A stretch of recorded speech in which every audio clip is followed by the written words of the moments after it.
இவருக்கு ஒழுங்கா சிரிக்கவே வரல அப்படின்னு சொன்னாங்க. ஆனா, இவரு ரொமான்ஸ் மூவிஸான இந்த "சில்லுனு ஒரு காதல்", "வாரணமாயிரம்" படமெல்லாம் பார்த்துட்டு, "சூர்யாவோட சிரிப்புக்காகவே தியேட்டருக்கு போலாம்ப்பா" அப்படின்னு சொல்ல ஆரம்பிச்சுட்டாங்க. டான்ஸ் ஆடவே வரல இவருக்குன்னு சொன்னவங்கலாம், அதுக்கு பதிலடியா சூர்யா அவருக்குன்னு சிக்னேச்சர் ஸ்டெப்ஸ கிரியேட் பண்ண ஸ்டார்ட் பண்ணாரு. அதுலயும் இந்த "பளபளக்கிற பகலானி", "அஞ்சல" பாட்டுகள்லாம் இப்பவும் அவரோட அந்த ஸ்டெப்புக்கு டான்ஸ் ஆடாத காலேஜ் ஸ்டூடண்ட்ஸே இருக்க முடியாதுங்க. போன வீடியோல ஒரு கார்மெண்ட் இண்டஸ்ட்ரியில லேபரா கெரியரை ஸ்டார்ட் பண்ண சூர்யாவை ஃபேட் எப்படி ஆக்சிடென்டல் ஆக்டரா கெரியர் ஸ்டார்ட் பண்ண வச்சு அவருக்கு வந்த நெகட்டிவ் விமர்சனங்களுக்கு எப்படி மூவி பெர்ஃபார்மன்ஸ்லயே பதிலடி கொடுத்து எல்லாரும் அக்செப்ட் பண்ணிக்கிற ஒரு ஆக்டர் ஆனாரு அப்படிங்கிறதையும், பாலா எப்படி சூர்யாவோட கெரியரை பூஸ்ட் பண்ணாரு அப்படிங்கிறதெல்லாம் பார்த்தோம். இந்த வீடியோல ரஜினி, கமல், விஜய், அஜித்னு ஓடிட்டு இருந்த தமிழ் சினிமால சூர்யா தனக்குன்னு ஒரு ட்ராக்கை கிரியேட் பண்ணி எப்படி ஒரு 10 வருஷம் தமிழ் சினிமாவுடைய பீக்ல அசைக்க முடியாத ஒரு ஆக்டரா இருந்தாரு அப்படிங்கறத தான் பார்க்க போறோம். வாங்க வீடியோக்குள்ள போலாம். நந்தா, காக்கா காக்கா, பிதா மகன் இந்த படங்கள் எல்லாம் தொடர்ந்து சூர்யா கன்சிஸ்டன்டா வருஷத்துக்கு ஒரு பிளாக் பஸ்டர் கொடுக்க ஸ்டார்ட் பண்ணாருங்க. அவர் 2004ல ரிலீஸ் ஆன ஃபர்ஸ்ட் படம் பேரழகன். குஞ்சு கூனன் அப்படிங்கிற மலையாளம் படத்தோட ரீமேக் தான் இந்த படம். அது மட்டும் இல்லாம அந்த மலையாளம் படத்தை எடுத்த டிரெக்டரே தான் இந்த படத்தை தமிழ்ல சூர்யா வச்சு எடுத்தாரு. அது மட்டும் இல்லங்க, பேரழகன் படத்துக்கு டயலாக் ரைட்டரா ஒர்க் பண்ணது யாருன்னா நம்ம காமெடியன் சிங்கம்புலி. என்னதான் மலையாளம் ரீமேக்கா இருந்தாலும் சூர்யாவோட மொரட்டு ஆக்டிங் பெர்ஃபார்மன்ஸ்னால இந்த படம் தமிழ்ல சூப்பர் ஹிட் ஆச்சுங்க. சூர்யாவோட பிளஸ்ஸே கமர்ஷியல் அண்ட் பெர்ஃபார்மன்ஸ் ஓரியன்டட் மூவிஸை பேலன்ஸ் பண்ணி ஸ்டார்ட் பண்ணதாங்க.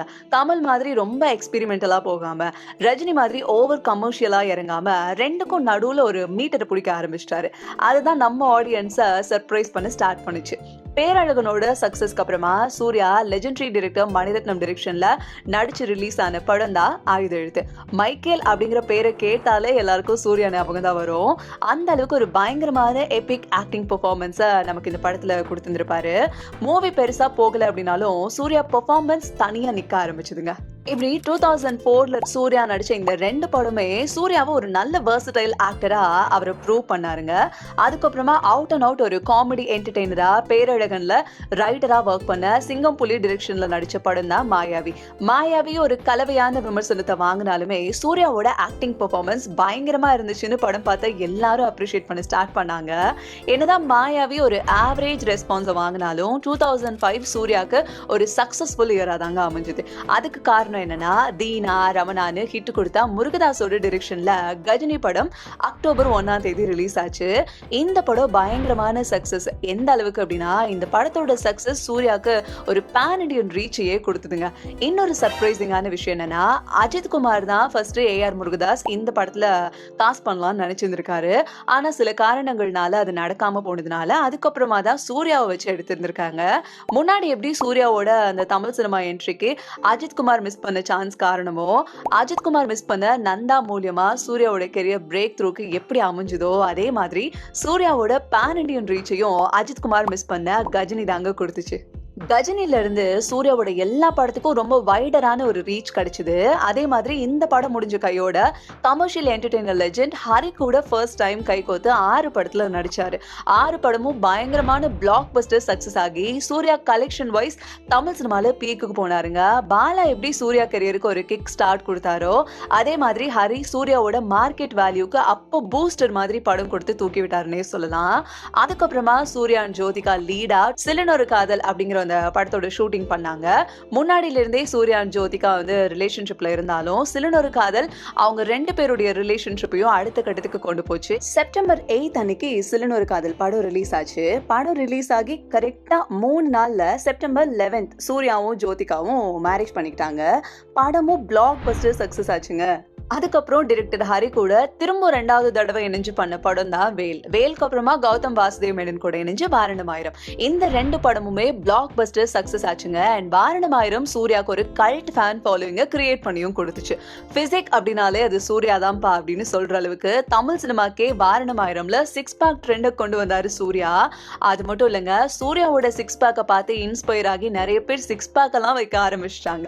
வாரணமாயிரம்க்கு அப்புறமா சூர்யாவுக்கு அடுத்தடுத்து நடிச்ச படம் என்ன அப்படிங்கிற பேரை சொன்னாலே உங்களுக்கு தெரிஞ்சிரும் சூர்யா எந்த அளவுக்கு அப்ப பீக்ல இருந்தாரு அப்படிங்கிறது. 2009ல கேவி ஆனந்தோட டிரெக்ஷன்ல அயன், அதுக்கப்புறமா அதே வருஷத்துல KS ரவிக்குமார் கூட ஆதவன், அதுக்கடுத்து ஹரி கூட 3வது தடவை சேர்ந்து சிங்கம். இந்த 3 படமும் எந்த அளவுக்கு பிளாக் பஸ்டர்னா விஜய் அஜித் கலெக்ஷன்லாம் விடவே இந்த 3 படமும் கலெக்ஷன் அதிகமா பண்ணிருக்குங்க. இவ்வளோ ஏன் நம்ம சூப்பர் ஸ்டார் ரஜினிகாந்தோட சிவாஜி படத்தை ப்ரொடியூஸ் பண்ணது ஏவிஎம் ப்ரொடக்ஷன். அவங்களே தான் சூர்யாவோட அயன் படத்தையும் ப்ரொடியூஸ் பண்ணாங்க. சிவாஜி எந்த அளவுக்கு ஹிட் ஆச்சு அப்படிங்கிறது நம்ம எல்லாருக்குமே தெரியும். ஆனா ஏவிஎம் ப்ரொடக்ஷனே சூர்யாவோட அயன் தான் எங்களுக்கு அதிக ப்ராஃபிட்டபிள் வெஞ்சர் அப்படின்னு சொன்னாங்க. காரணம் சிவாஜி ஹை பட்ஜெட்ல எடுத்த ஒரு மூவிங்க. அதனால அது பயங்கரமான கலெக்ஷன் பண்ணாலுமே அதோட ப்ராஃபிட் பர்சன்டேஜ் கம்மி தான். ஆனா அயன் ஒரு மீடியம் பட்ஜெட்ல எடுத்து பயங்கரமான கலெக்ஷன் பண்ணுச்சு. ஒரு ஆக்சிடென்டல் ஆக்டரா இண்டஸ்ட்ரிக்கு இன்ட்ரடியூஸ் ஆன சூர்யா அயன் படத்தோட கலெக்ஷன்ல சூப்பர் ஸ்டார் ரஜினிகாந்துக்கு ஈக்குவல் ஆனாரு. அதே மாதிரி அதுக்கு அடுத்து வந்த சிங்கம் படமும் ஒரு பிளாக் பஸ்டர் சக்சஸ் ஆச்சு. சிங்கம் அயன் படத்தை விடவும் அதிகமான கலெக்ஷன் பண்ணி அந்த டைம்ல சூர்யாவோட கெரியர் ஹையஸ்ட் கிராசிங் மூவியா இருந்திருக்கு. அஜித் குமார், விஜய் எல்லாம் ஓரம் தள்ளி சூர்யா தமிழ் சினிமால தனக்குன்னு ஒரு இடத்த அயன் அண்ட் சிங்கம்ல எல்லாம் புடிச்சிட்டாருங்க.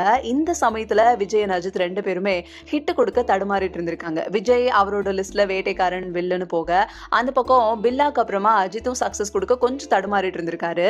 இந்த கேப்பை சூர்யா கரெக்டா யூஸ் பண்ணியிருக்காரு.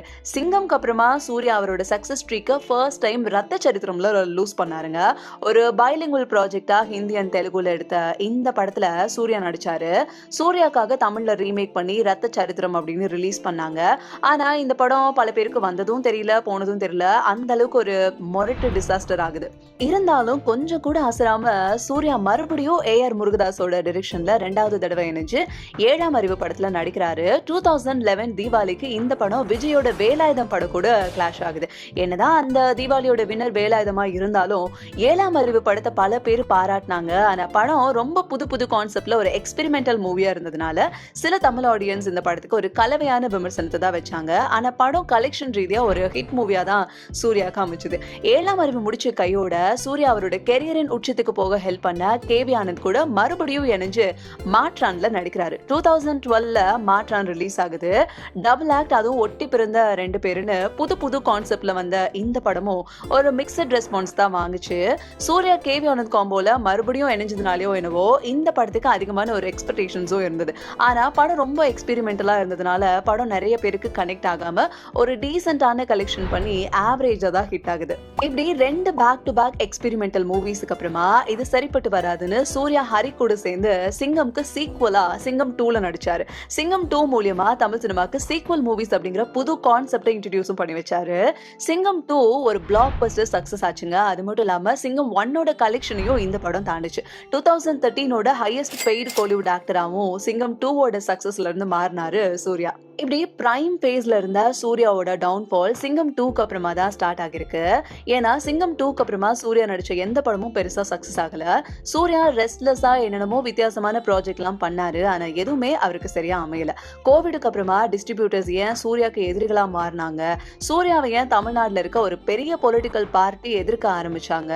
அதோட மட்டும் இல்லாம சூர்யாக்கு நெக்ஸ்ட் லெவல்ல இருந்த ஆக்டர்ஸோட growthம் சூர்யாவோட டவுன்ஃபால் ஃபேஸ்ல ரேப்பிடா இன்க்ரீஸ் ஆனதுனால சூர்யாவை விஜய் அஜித் கூட கம்பேர் பண்ணிட்டு இருந்த நம்ம தமிழ் ஆடியன்ஸ் சூர்யாவை அவரோட டவுன்ஃபால்ல வளர்ந்த ஆக்டர்ஸ் கூட கம்பேர் பண்ண ஸ்டார்ட் பண்ணிட்டாங்க. பிரைம் ஃபேஸ்ல இருந்த சூர்யாவோட டவுன்ஃபால் ஃபேஸ்க்கு என்ன ரீசன், ரஜினிகாந்துக்கு ஈக்குவலா கலெக்ஷன் பண்ண சூர்யாவோட இப்போ இருக்க டவுன்ஃபால்க்கு அவர் சூஸ் பண்ண அவரோட தப்பான டெசிஷன்லாம் என்னென்ன அப்படிங்கிறத டீட்டெயிலா அடுத்த வீடியோல பார்க்கலாம். இந்த வீடியோ உங்களுக்கு பிடிச்சிருந்தாலோ இந்த வீடியோ பத்தின ஒப்பீனியன் ஏதாவது இருந்தாலும் கீழே கமெண்ட்ல சொல்லுங்க. மறக்காம இந்த வீடியோவை ஷேர் பண்ணிட்டு நம்ம சேனலை சப்ஸ்கிரைப் பண்ணுங்க.